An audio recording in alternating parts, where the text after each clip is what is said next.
Assalamualaikum warahmatullahi wabarakatuh. Selamat pagi anak Ibu. Pagi, Bu. Pagi, Ibu. Apa kabar semuanya? Baik, Sehat? Bu. Kabar baik, Bu. Alhamdulillah sehat semuanya. Semoga kita selalu senantiasa diberi kesehatan ya. Sebelum kita memulai pelajaran, alangkah baiknya kita berdoa terlebih dahulu. Doa kali ini dipimpin oleh saudari Putri. Kepada Putri, Ibu persilakan. Terima kasih, Bu. Sebelum memulai perkuliahan pada pagi hari ini, alangkah baiknya kita berdoa terlebih dahulu. Menurut agama dan kepercayaan kita masing-masing, doa dimulai.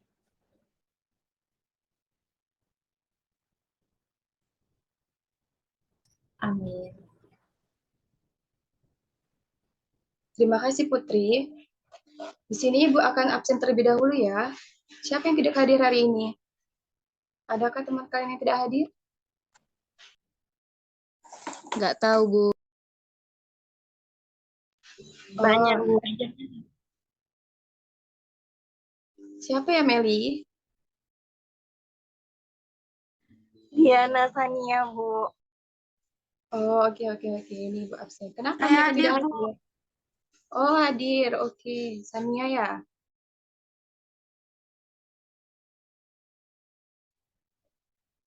Baik, berarti yang tidak hadir hanya Diana ya.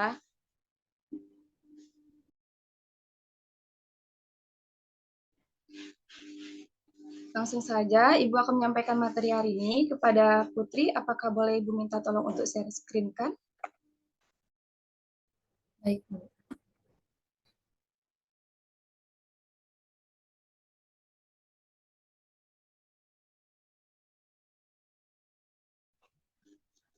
Terima kasih Putri. Nah, hari ini kita akan belajar mengenai teks eksposisi. Sebelumnya, apakah sudah ada yang pernah mendengar atau mempelajari tentang teks eksposisi? Atau sudah pernah membaca? Apa itu sih teks eksposisi? Belum, Bu. Belum ya? Oke, kali ini Ibu akan menjelaskan tentang teks eksposisi. Slide selanjutnya pada Putri. Nah, di sini kita akan membahas dulu dari segi pengertian teks eksposisi. Apa itu teks eksposisi? Jadi, teks eksposisi itu adalah sebuah bentuk teks atau tulisan yang memuat tentang suatu informasi maupun dari segi pengetahuan. Dan secara umum itu, teks eksposisi itu memiliki tujuan memberikan penjelasan atau uraian mengenai suatu ide, pokok pikiran, pendapat, informasi, maupun pengetahuan kepada pembaca tanpa bermaksud memengaruhinya. Jadi teks eksposisi itu suatu tulisan tentang suatu informasi ataupun pengetahuan. Selanjutnya, nah di sini juga ada unsur-unsur dari teks eksposisi. Yang pertama itu memiliki gagasan, di mana teks eksposisi itu pastinya memiliki gagasan seperti penilaian, komentar, saran dari penulis yang terkait tentang topik yang akan dibahasnya. Yang kedua itu mengandung fakta,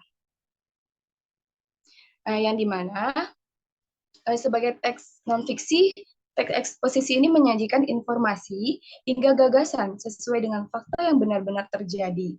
Jadi teks eksposisi itu pastinya mengandung suatu hal atau informasi yang fakta dan benar-benar terjadi di kehidupan. Misalnya seperti waktu, tanggal, tempat peristiwa, itu nanti akan dijelaskan dalam teks eksposisi. Kemudian ada struktur teks eksposisi, di mana ada 3 strukturnya. Yang pertama itu tesis. Apa itu tesis, Bu?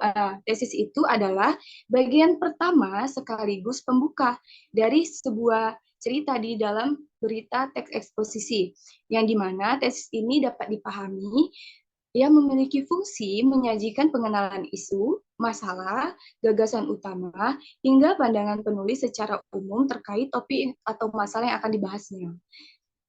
Yang kedua itu ada rangkaian argumen. Bagian kedua ini setelah tesis itu mengenalkan suatu isu atau masalah yang sedang hangat dibicarakan oleh orang banyak.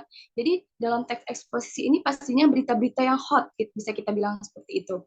Yang ketiga itu ada penegasan ulang.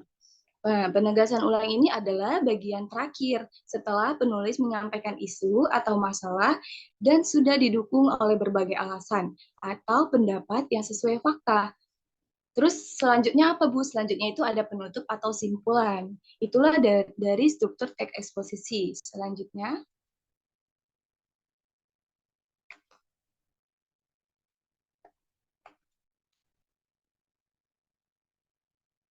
di sini kita juga akan mempelajari tentang kaidah kebahasaan dari teks eksposisi. Apa-apa saja kaidah kebahasaannya? Yang pertama itu adanya kata-kata teknis. Kata teknis itu maksudnya adalah kata-kata atau peristilahan terkait suatu topik atau masalah yang akan dibahas, misalnya seperti sektor kehutanan, penerbangan penebangan liar, hutan lindung, dan lain-lain. Yang kedua itu adanya kata-kata yang berkaitan dengan argumentasi. Seperti apa, Bu? Seperti jika, karena, sebab, dan lain-lain. Yang ketiga itu adanya kata-kata yang berhubungan dengan kronologis, seperti menyatakan hubungan waktu. Contohnya akhirnya, namun, sebelum itu, dan lain-lain. Yang keempat itu adanya kata kerja mental, atau teks eksposisi ini biasanya memakai kata kerja mental yang digunakan untuk menggambarkan jiwa. Contohnya menyimpulkan, mengharapkan, memprihatinkan, mengagumkan, menyedihkan, dan lain-lain.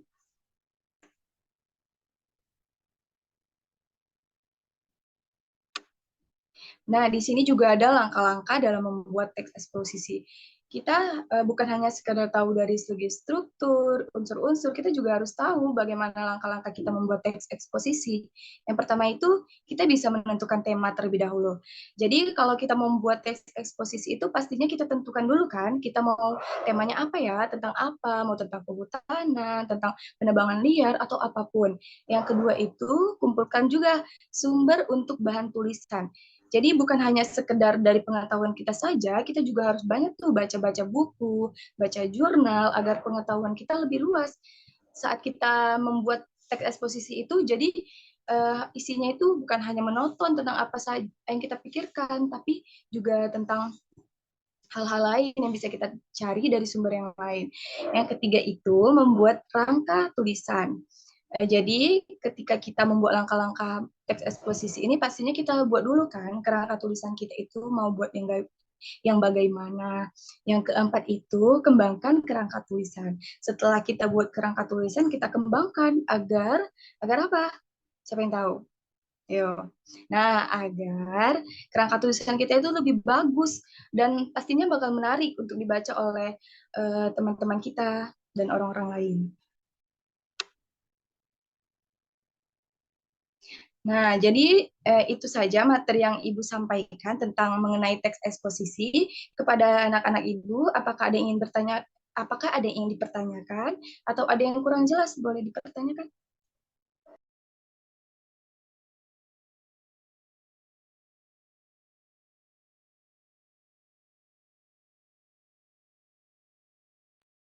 Bagaimana? Ayo, menyimak enggak tadi apa yang Ibu sampaikan?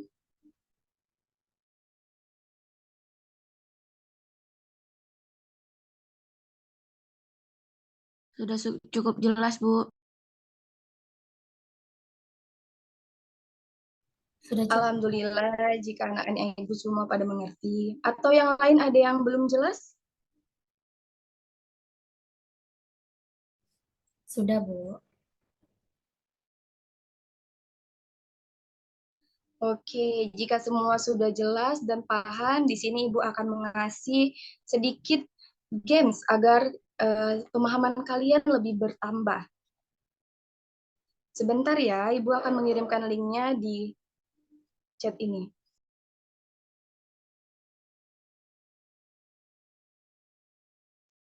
Nah, Ibu sudah mengirim tuh link gamesnya kepada anak-anak Ibu. Ibu persilakan untuk menjawab kuis games kita dalam waktu 10 menit. Ibu tunggu ya. Nanti setelah itu kita akan membahasnya sama-sama di sini. Baik, Bu.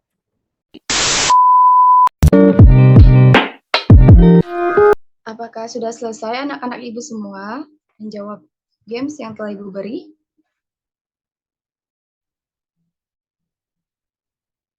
Sudah, Bu. Oke, di sini kita akan membahasnya secara bersama-sama ya.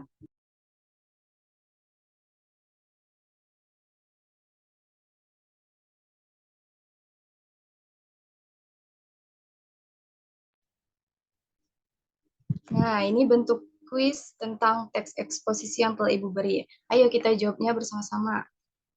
Soal pertama,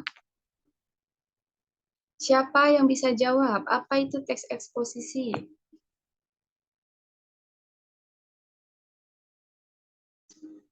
Siapa tadi yang jawabannya benar?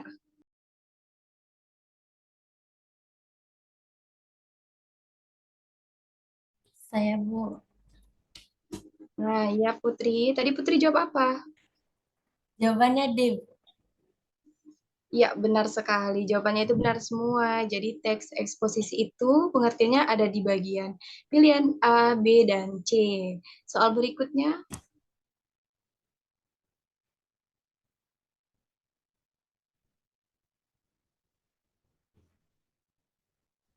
nah soal yang kedua ini, secara umum teks eksposisi memiliki tujuan. Apakah tujuan teks eksposisi tersebut? Tadi Ibu sudah jelaskan di penjelasan Ibu yang awal mengenai apa sih tujuan teks eksposisi. Siapa tadi yang jawabannya benar dan bisa jawab? Jawabannya A, Bu. Apa itu Melia? Tujuan eksposisi yaitu untuk memberikan penjelasan atau uraian mengenai suatu ide pokok, pikiran, pendapat, dan informasi maupun pengetahuan kepada pembaca tanpa bermaksud memengaruhinya. Ye, benar sekali Meli. Pintar anak-anak Ibu. Selanjutnya,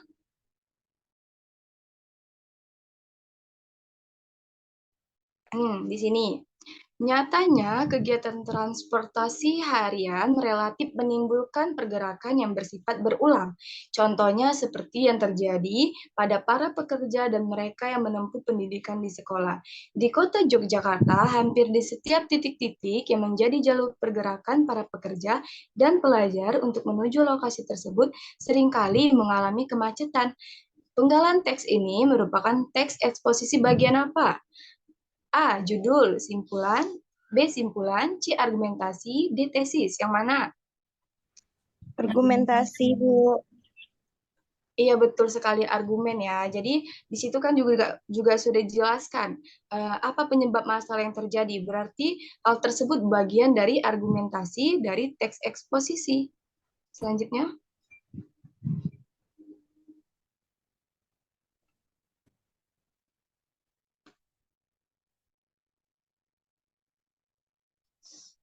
Nih, soal keempat.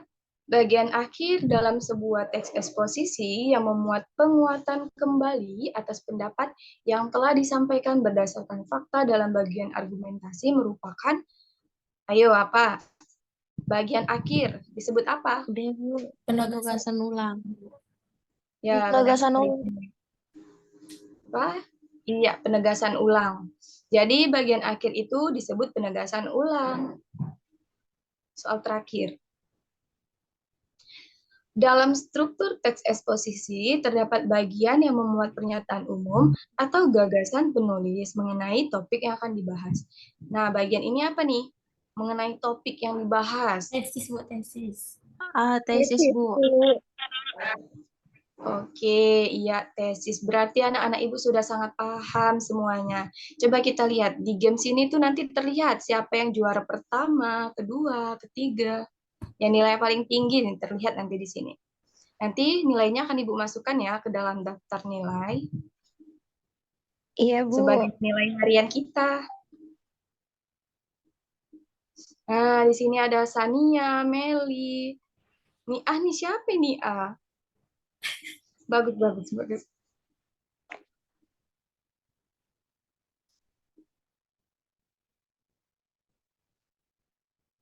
Oke, berarti anak Ibu semua sudah paham ya mengenai apa itu tentang teks eksposisi.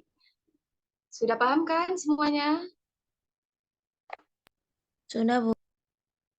Ya, Ya, Bu. mungkin pertemuan kita hari ini cukup sekian. Ibu akhiri dengan wassalamualaikum warahmatullahi wabarakatuh. Terima kasih anak Ibu. Nanti tugas selanjutnya akan Ibu sampaikan ya di WA grup kita. Baik, Bu. Waalaikumsalam warahmatullahi wabarakatuh. Terima kasih, Bu. Baik, Bu. Terima kasih, Bu. Ayo dong jawabnya, semangat. Masih pagi loh ini. Waalaikumsalam warahmatullahi wabarakatuh. Warahmatullahi wabarakatuh. Terima kasih, Bu. Terima kasih, Bu. Iya, sama-sama anak Ibu semuanya. Sehat-sehat kita ya. Ya, Bu. Ibu izin keluar terlebih dahulu ya. Iya, Bu.